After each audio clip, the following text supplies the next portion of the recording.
Syekh Ibnu Hajar.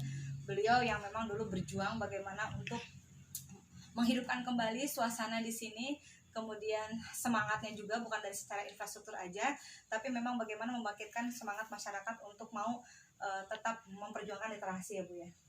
Begitulah ya, begitulah. Boleh karena 9 tahun yang lalu saya nggak ada di sini, jadi boleh teman-teman dengar langsung dari Bu Ida cerita mungkin perjuangannya ya sedikit tidaknya supaya ada gambaran buat teman-teman bahwa yang di luar sana kejadian di sini bisa dijadikan ada ibrohnya lah begitu. Silahkan Bu Ida. Mungkin kalau orang melihat situasi sekarang itu tidak ada yang tahu bahwa mungkin ya kalau tidak mengalami sendiri tidak tahu bahwa 9 tahun yang lalu habis area ini hancur isolasi ya Bu ya. Ya, hancur lebur, terkena lahar dingin dari Merapi. Di sini kita sempat jalan raya itu menjadi jurang. Kemudian di belakang 30 meter itu ada sungai. Jadi kita dikelilingi oleh jurang dan sungai. Kita benar-benar terisolasi total. Bahkan orang-orang pun banyak yang mengatakan ini sudah forgotten land, kemarin sudah selayaknya ini daerah ini ditinggalkan. Dan saya juga berpikir bahwa kalau ini memang sudah nggak bisa dipakai lagi, tapi sedihnya juga ya, karena kita sudah membangun minat baca masyarakat itu sejak tahun 2006, 2007 sampai 2009 kemudian 2011 kejadian ya. Yang paling saya ini ya sedihkan itu bencana yang sesungguhnya itu apabila masyarakat yang sudah minat bacanya sudah terbangun itu hancur. Itu sebetulnya bencana yang sesungguhnya.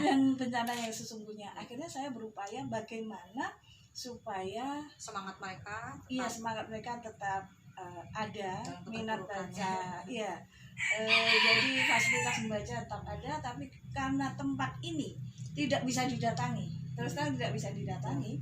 Kita lalu membuat konsep kita yang mendatangi mereka. Jemput bola ya. Jemput bola.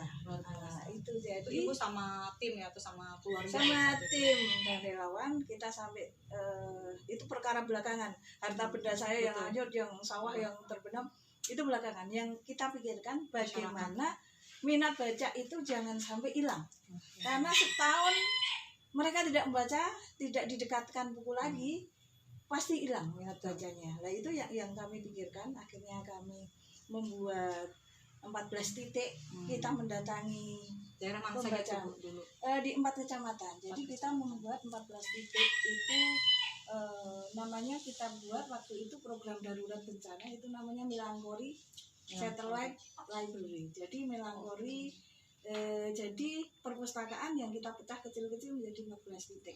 Library-nya ya. Ini sesuai dengan jumlah anggota dulu itu 1427. Jadi satu titik itu 100, mewakili 200 anggota.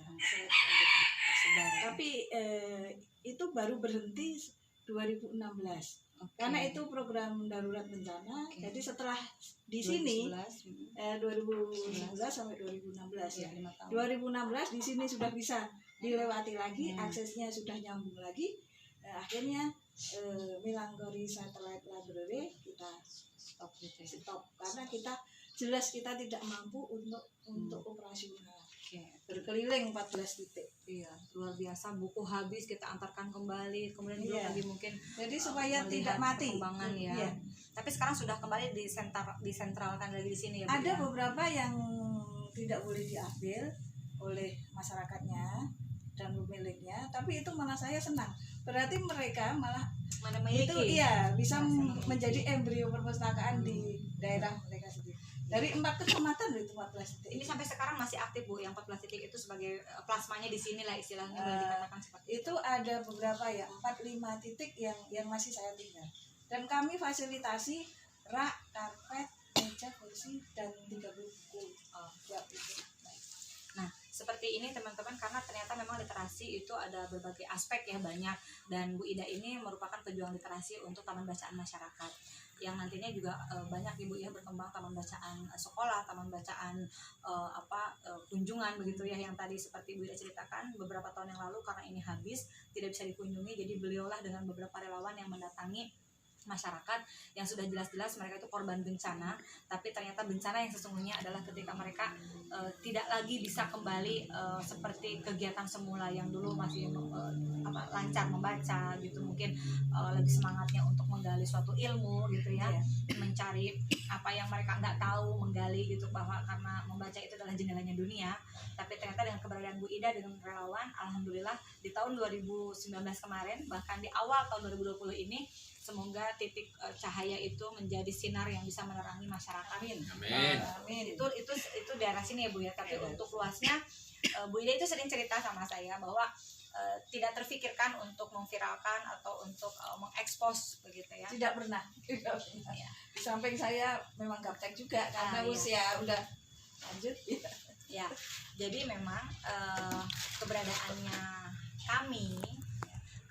kami teman-teman di luaran sana, Bu Ida, kebetulan saya mewakili Yayasan Al-Tahzan Indonesia, kemudian dengan beberapa teman yang penggiat juga di komunitas-komunitas begitu, sangat mempunyai rasa empati yang tinggi gitu ketika mendengar cerita seperti yang sudah saya sampaikan kemarin, yang kita kedatangan Kang Maman Suherman itu, yang mana nanti menjadi suatu harapan untuk di daerah sini ya Bu ya, membawa visi misi dan harapan masyarakat untuk lebih besar. Artinya karena selama ini kan yang berjalan boleh dikatakan lebih banyak tidak begitu respon ya, artinya pihak luar ya Bu ya. Jadi benar-benar banyak yang berjuang ini lebih ke independen. Bu Ida terpanggil hatinya, nuraninya berjalan mungkin hanya dengan beberapa relawan yang pada dasarnya itu semuanya itu membutuhkan operasional yang cukup tinggi ya Bu ya, untuk menjangkau yang lebih luas gitu. Boleh nanti sahabat hijrah di sini kita nanti bisa tolong di kepoin channelnya kami, yaitu channel Hidup Berkah. Jangan lupa selain di subscribe juga, setelah di like, di komen, dan nanti di share bagaimana Cafe Literasi itu berdiri, ada apa saja, dan bagaimana akses untuk datang ke sini, atau mungkin mau tahu dengan sosok Bu Ida itu siapa, karena ternyata beliau ini luar biasa. Dulu kalau teman-teman di daerah Jawa Tengah ini mungkin taunya dosen ya Bu ya, jadi Ibu pernah mengajar di main-main ya. sekedar Ini sastrawan juga luar biasa. Jadi setelah saya banyak belajar mengenal beliau, karena buat kami belajar itu tidak selamanya harus di sekolah, belajar bisa di alam terbuka seperti ini, bahkan lebih menyenangkan. Karena pada dasarnya ketika kita belajar dalam kondisi menyenangkan, hati senang, itu pembelajaran apapun akan masuk gitu ya, cepat penyerapannya itu lebih banyak gitu dibanding kita belajar dalam kondisi formal gitu ya Bu Ida ya. Hormonnya juga mendukung. Ya, ini untuk kedepannya Bu Ida punya konsep selain kita kebun pasinaon, itu mungkin secara bahasa Jawa kalau kita artikan dalam bahasa Indonesia itu adalah sebagai kebun pembelajaran gitu ya Bu ya. Ada, insya Allah akan ada beberapa konsep kedepannya. Ya saat ini kan di literasi ya Bu ya, mungkin nanti literasinya bisa ejawantahkan dalam bentuk pembelajaran, misalkan kebun apa aja tuh Bu yang Ibu pernah ceritakan ya, seperti peternakan misalkan. Konsep kami diantaranya ada 13 kebun. Ada 13 Ini kebun. masih konsep karena fasilitas kita belum siap. Baik, ya. Jadi kebun pasinaon itu adalah kebun pembelajaran bahasa Jawa. Kebun pasinaon ini terdiri dari 13 kebun. 13 kebun. Ini sebetulnya pembelajaran untuk anak PAUD Dalam satu yang wilayah berdasarkan BCCT itu, Bayan Center and Cycle Time, itu kan ada beberapa sentra. Nah, ternyata di kebun pasinaon ini kita mengkonsep sentra-sentra yang kita sebut kebun tiap sentranya. Ada kebun pawon, itu adalah cooking class, sentra di mana memasak. Ada kebun ingon. Kebun ingon ini adalah sentra peternakan, jadi mengenal hewan-hewan. Kemudian ada kebun lakon. Kebun lakon itu sebetulnya sentra drama, karena lakon itu ada bermain peran gitu ya. Bermain peran. Kemudian ada kebun dakon. Dakon itu adalah simbol dolanan anak, jadi itu kebun permainan tradisional, macam-macam anak nggak gadget. Ya. Jadi di situ di antaranya itu ada 13, ada kebun empon-empon juga. Empon itu apa tuh Bu? Empon-empon itu adalah jamu-jamuan. Jadi anak-anak herbal. mengenal jamu-jamuan herbal. Nah di situ biar anak juga mengenal. Back to nature, lebih sehat ya. Iya. Kemudian ada kebun ini, kebun empon-empon, kemudian kebun ingun udah, Dakon.